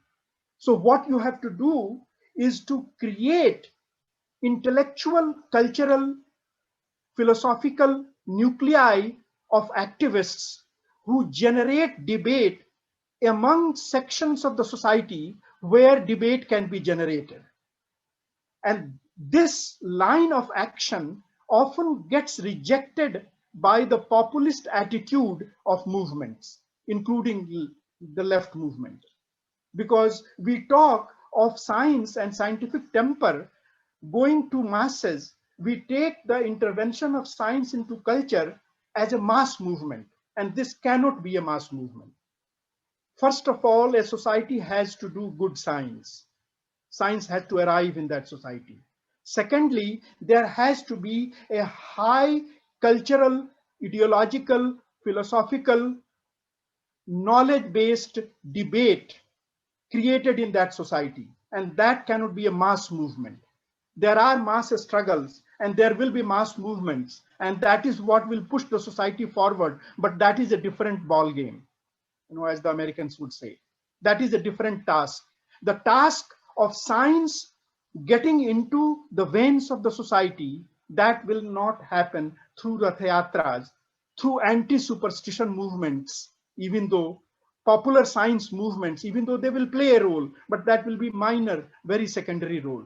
Popular science movement as conceived is not the way science will take roots in a society. Science will take roots in a society through a movement that often gets rejected by social as well as progressive political movements, due to their populism. It gets rejected by saying that, oh, those are elite things. Those debates have nothing to do with masses. Remember, mass culture by and large is always conservative. Mass culture by and large is always not ready to receive high culture, philosophy, science, and knowledge debates. So we should get rid of this practice of rejecting all this dimension of intellectual cultural movement as elite, and we should not imagine a easy solution that a political revolution happens by miracle. Let us say a political revolution happens and suddenly Indian social mind will open its door to science, to philosophy, to intellect, to knowledge. That will not happen. That the rewiring of the Indian social mind, that wiring has happened in 1000 years or 2000 years, that rewiring will go through a very difficult process, multi-layered process, and that has to start with an intellectual movement which scientists and philosophers and academic institutions cannot do. Their task is something else. Their task is to do good science, good philosophy, good theory, good experiment, and so on.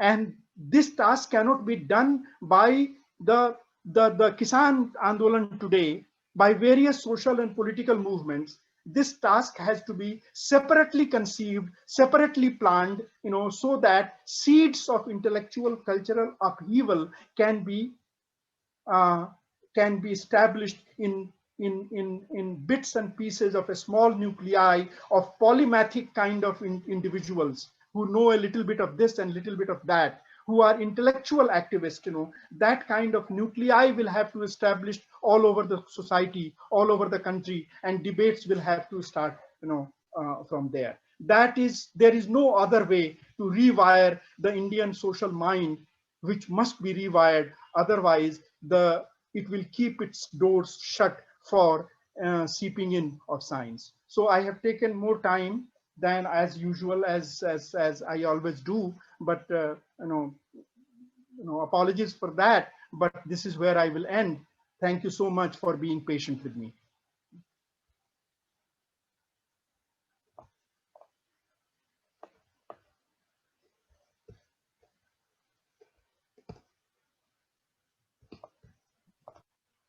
So thank you very much, Ravi, for this majestic and comprehensive survey, and also very comparative analysis of various civilizations in their social development, and also in the process of their absorption of various knowledge systems and obstacles different societies and different civilizations faced in their historical movement. And it gave a very, very powerful framework to compare, to understand, and also, as you said in the end of the talk, mm, some possible tentative practical steps that one can contemplate about getting out of this kind of a morass uh, where societies like us have bogged down.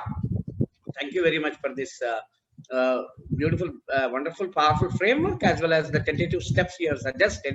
One need to dig deep into that, and one need to discuss further, so that one can maybe can uh, come to a kind of a programmatic understanding of what should be done really to make these societies more rational and more scientific oriented. Thank you very much for this talk, Ravi. And we have lots of questions here, even though because of the mm, time issues, I will take some of them. Sorry if all the questions cannot be taken. Many comments are there thanking you for this wonderful lecture. There are some important questions are also raised by uh, many participants here. I'll just go through some of them.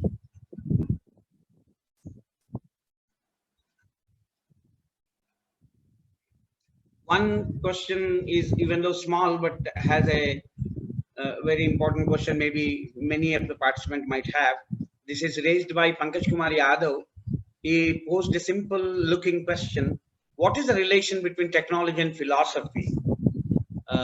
Is one such question.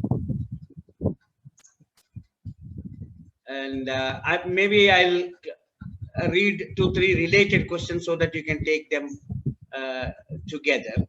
Mm,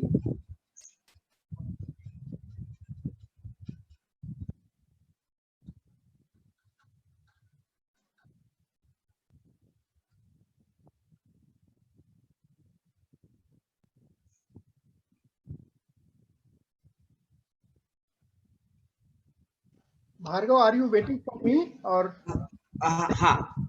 waiting for? Hello, Ravi. Are you waiting for me or No. I am just trying to see whether there are any other related questions. Please, you can respond to that. You can respond to that. How philosophies affect? What is the difference between philosophy and technology? How they affect each other? I do not really know how to answer that question. Of course, technology gets implicated into everything. Technology changes the way of life of a society. And if the way of life of a society changes, it has its impact on everything, on the thinking of the society, hence on the philosophy of the society too. So there are,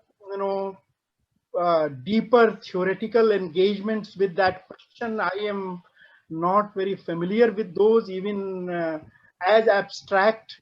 A philosopher as Heidegger wrote about the relationship between technology and philosophy.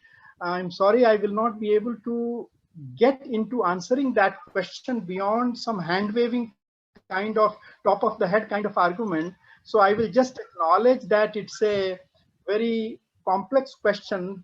We are dealing right now at a more superficial or surface level, where technology easily gets adopted, gets taken up by all kinds of cultures without any basic changes to the philosophical attitudes. So all kinds of philosophical attitudes, are equally accessible to technology. I showed you the Naga sadhu using mobile phone and laptop and so on. At that level, at the social level, the linkage of technology with philosophy is difficult to unravel, and at least I am not capable of doing that. That linkage is deeper. I think I will have to educate myself, and we will have to get somebody more knowledgeable who has this kind of expertise to answer that question. There are some related questions asked by Alok Tandonji. I'm just clubbing those questions and posing them. One is uh, uh, why your analysis is not factoring in the role of caste system in hampering the scientific thinking or scientific progress in the society. And that is one question. And another thing is, had Buddhism not overpowered by Vedic philosophy, they would have a different story. Looking at three opposition to caste system and flowering of science in their era do examples of Aryabhatta, etc. Is it related somewhat to the defeat of Buddhism and socially casteism? What do you think about these two? That's what basically is question. These two questions.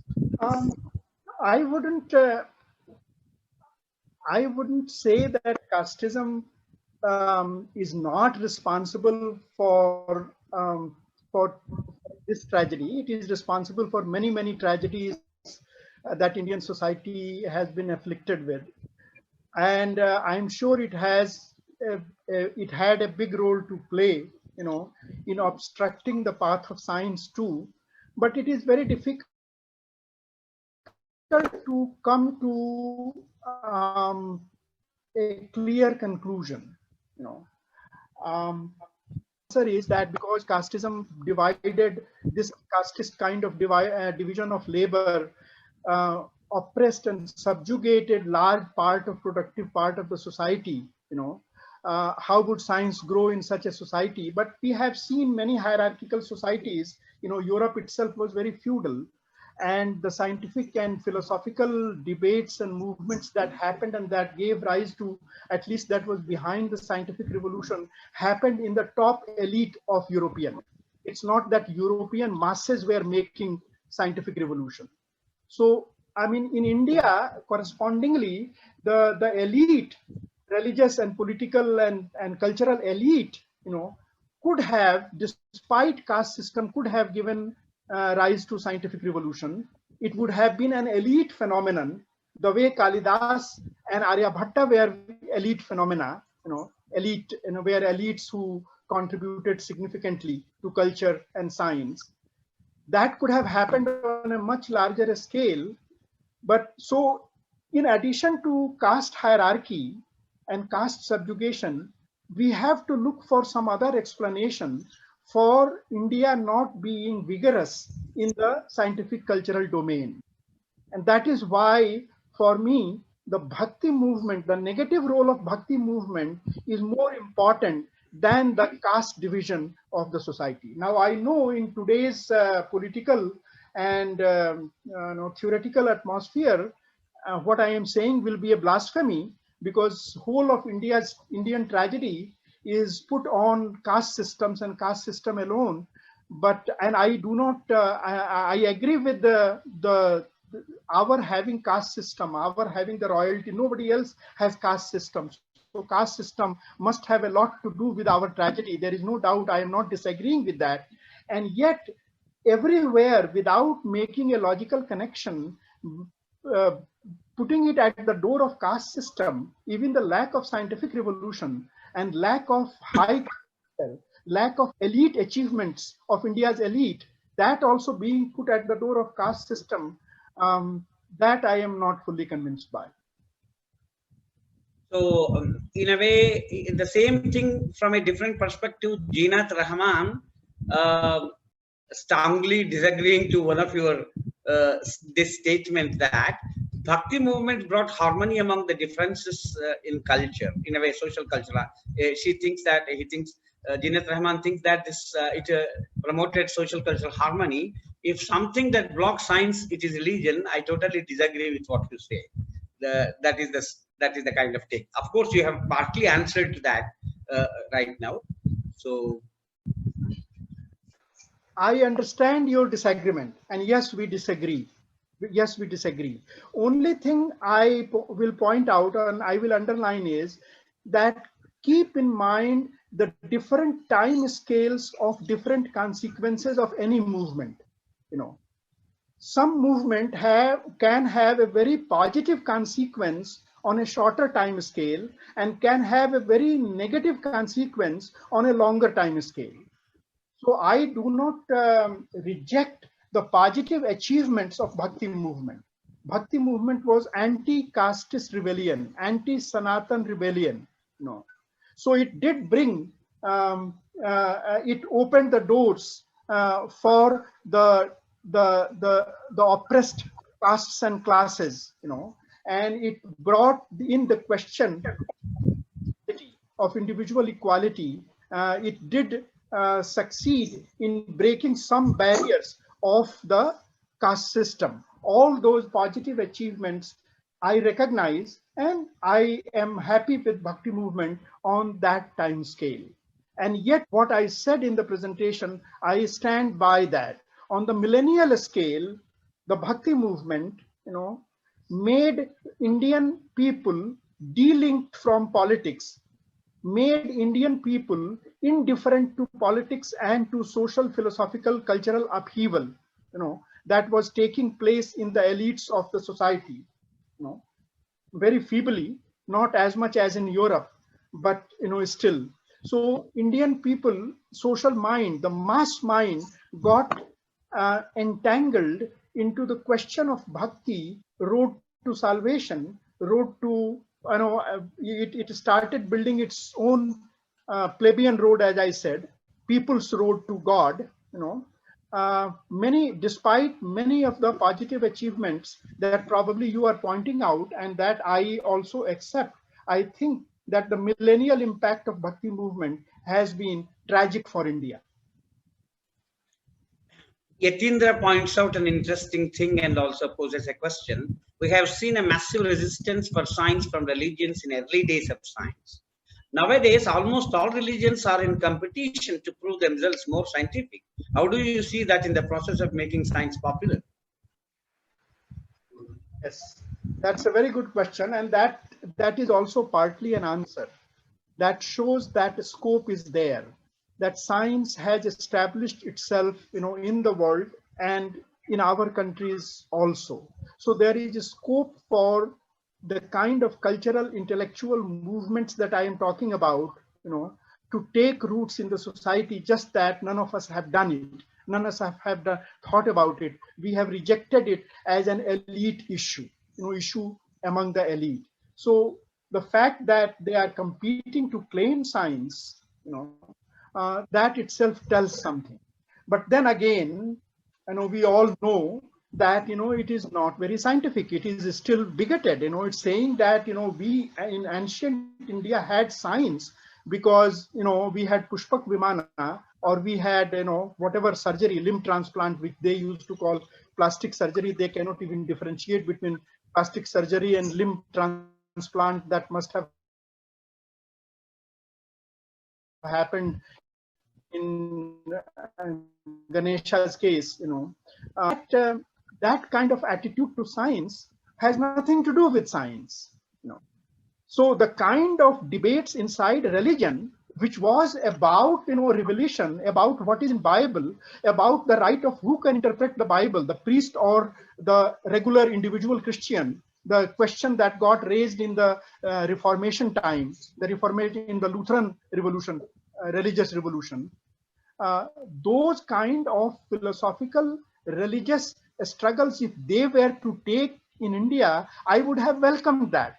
Not this glorification of this kind of science that we had Pushpak Vimana and we had plastic surgery.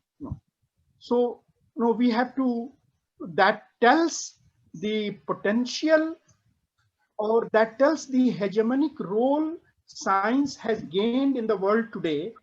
And yet these are maneuvers to not let science seep into the popular mind. So this talk of science, this talk of religion claiming science is a defensive move and is a reactionary defensive move.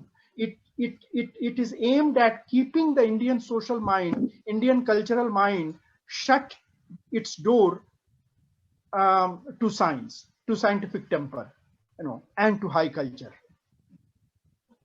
Uh, mm, we are running out of time. Maybe one, two, three, last one, two questions. Maybe Dr. Virinchi from Hyderabad, he is asking, uh, while underscoring the giant steps taken by China, are we not mixing somewhere technology with science? Because has China imported more technology, or it has really made scientific inroads into its society? This Yes, question. that's a very good question, and that's the impression most people have about China, because most of the world is prejudiced against China. But China really is doing good science. You can see it there, not the kind of papers and the kind of contribution Chinese scientists are making through theoretical scientific journals, of course in technological journals, but I don't look at them that much. I look at the theoretical physics part of it, and the Chinese contribution has grown tremendously. The kind of contribution Chinese scientists are making in pure sciences, that growth has been phenomenal in last 30, 40 years. So it is not that they have imported just technology. They have brought in science, and they are themselves doing good science, and they are generating a lot of new technology. So this general impression that all China is doing is bringing in technology from outside and utilizing its cheap labor to produce cheap goods. Nobody can compete with those cheap goods in the international market. This impression of China, which is true, that also China is doing, but this impression of China must be replaced by really looking at what China is doing. China is going through a real scientific and cultural transformation. Even though there are many, many problems, half of China is poor. Many people have nothing to do with science and high culture. I mean, that kind of religious bigotry is not there as in India and as in US. China is better than that, but still, China is a very oppressive society. And for all the reports that you and I get from global media, what China is doing in its northwest corner in the Muslim Xinjiang or whatever it is called area, that may be highly problematic. So I am not condoning all that China is doing, but we are talking about science, and China is going through a scientific revolution too, not just economic revolution, not just technological import and turning that into making money. To conclude to this evening interaction, the last question is again by Alok Tondanji. Two of his questions is if mass culture is conservative, and if we have to be elite intervention and elite culture needs to be promoted, should we start a cultural movement for science education as was done by Dabolkar? And related question is, but largely Indian elite are anti-science. We find most of the Indian elite are anti-science. So how do we go about, how do we deal with this predicament? Ravi, should I repeat? I can repeat. Mike. You're muted, Ravi. Got distracted. Please repeat. Yeah. So he's basically asking, he's actually basically posing a dilemma. If we have to start a popular science movement like Dr. Dabolkar, and if we have to focus more on the elite culture, and another fact of Indian reality is that elite of India are mostly anti-science. So how to get out of this predicament? That's basically. There are, I mean, I said in the presentation itself that while I respect, science movements and movements to take science to people, and of course, someone like the Volker, he is a martyr to science. He is a martyr to science movement, and we have great deal of love and respect for him. Having said that, that is not going to be the mainstream methodology for taking science to the people, because as I said, science cannot be taken that way to the people, and anyone who knows Indian society would very easily understand that, that you cannot have that kind of science meetings and science campaigns and science rath yatras in our society. And even to the extent we are able to do that, the impact of that will be minimal. After the rath yatra leaves, or after the meeting ends, or after your show about origin of the universe, your film ends, that will not be enough to shake the cultural beliefs of the masses. So it has to, that is why I am saying that a different strategy has to be adopted. Now, there are elites and there are elites. Yes, I mean, it depends, what do you mean by elite? So if you say that elites in India are largely anti-science, yes, there are elites in India who are anti-science, and they are not the ones, and we are not going to have a movement of the elite, by the elite, for the elite. No. Not all the elites are going to be targets of our movement. So if there are elites themselves are divided, if they are Brahminical, if they are irrational, if they are, if the cultural beliefs and ideologies are a political tool for them, for their class rule and their Brahminical rule or whatever, those elites will not be affected by our nuclei of intellectual cultural movement. But there are those elites too in India, by the other kind of elites who are pro-people, who have opened their mind to science and culture and poetry and literature and art and so on. Not all of them are anti-people. Not all of them are bigoted. So, as I said, we are not going to have a science movement for the elite, by the elite, of the elite. We are going to, all I am saying is that we are going to have these nuclei of philosophical, scientific, cultural, artistic, literary centers and debates, which become visible to the masses, which become visible to the people. That, oh, these people are also there who are saying a few things about this or that thing that is relevant to us. So we become lighthouses. We become, nowhere, in no society in the whole human history, science has seeped into the mass culture in such a way that it has become a mass movement. It is always a lighthouse. High culture, high literature, scientific temper, scientific attitude, all these are elite matters, and they give rise to lighthouses, which then sheds light on the society and changes the sensibility, changes the attitude, of the society, in indirect ways. So that is something that we should recognize. We should not think in these mechanical one-step kind of thing that, okay, so science is to be propagated, so let us have more programs of science, on the Choraha in the city. On that will not work. So there are so many other questions and many comments, interesting comments, and are there. But because of the paucity of time, we are unable to take up all that. I'm extremely sorry for that. And to close this, we have a last question from Dr. Bulusu Srinivas, a scientist, a geologist and scientist from Hyderabad, to shoot his question. I'm requesting him to shoot his question. Hi, good evening, Professor Sinha. Again, a very wonderful session and a wonderful talk. Thank you very much for your very enlightening talk. So my question is, we are seeing these trends in these in those GDP curves which you have shown, and I have two questions basically. One, there is a basic lag of about 200 to 250 years between the first rise of scientific revolution, so-called, in the 15th century, and then the effect of it on the society in the Western world. And the second question I want to ask you is that, are we seeing these, for example, the moving GDP curves? Like, for example, we have seen that in the 18th century in the Western world, and probably in the beginning of the 19th century in the US, and perhaps the 20th and 21st century, or 21st century maybe belonging to the Chinese. And perhaps we move, like, is this the way, do you think that this is a pattern? And still there are some dark continents still left, for example, Africa and South America, are yet to see any sort of fruits of this modern science. So the first question is more important for me, because why do you think that there is a 200-year lag? Between... That's a very good question. That's a very good question. And, it has many dimensions. I will just mention two.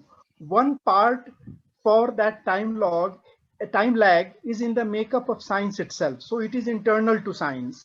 Scientific revolution, when it happened, it took some time for it to come to a level where it can be translated into technology, which tries to deployed in the industrial revolution, and upgrade the productive capacity of those societies in a significant way. So, I mean, it 200 years after, or 100 years after the scientific revolution, after Newton, the steam engine, steam becomes comes to industrial use, and 150 or 200 years after Newton, electricity becomes the the productive tool, and gets deployed into. So the nature of science itself was such that it took time for those technologies to emerge out of it. So that was the internal reason. But more important was the social, political, systemic reason. Capitalism played a very big role in deploying science and technology into making into human productive forces, into enlarging. And so capitalism played that role. Capitalism was the main carrier, what should I say, carrier belt, to take the fruits of science to industry and to economy. How much did it take to people? That is our critique. That is the Marxist critique, that it did not take to the people, but that's a separate debate. If you look at the productive capacity of a whole society or a whole country, capitalism was responsible for turning science into a big instrument of economic development. That is why that time lag is there. So it's because capitalism got entrenched later. So these two things put together, the nature of science itself, the internal cause, and the external cause, that capitalism took time to get entrenched in those societies. Whole of 19th century, the continental Europe was bogged down in revolutions and counter revolutions, and it was very chaotic. So capitalism played a significant role in taking economies to a steeper, higher curve in very few societies, like Germany and so on. So those two things together explains the time lag. About the general pattern of future human history, yes, in a general, one can say that yes, those people who got left behind, they will not be left behind forever. Now that science is in principle available to everybody, sooner or later societies will find a way to catch up. One can say that in general, but that should not make us complacent. That should not make these societies complacent. It will still be time.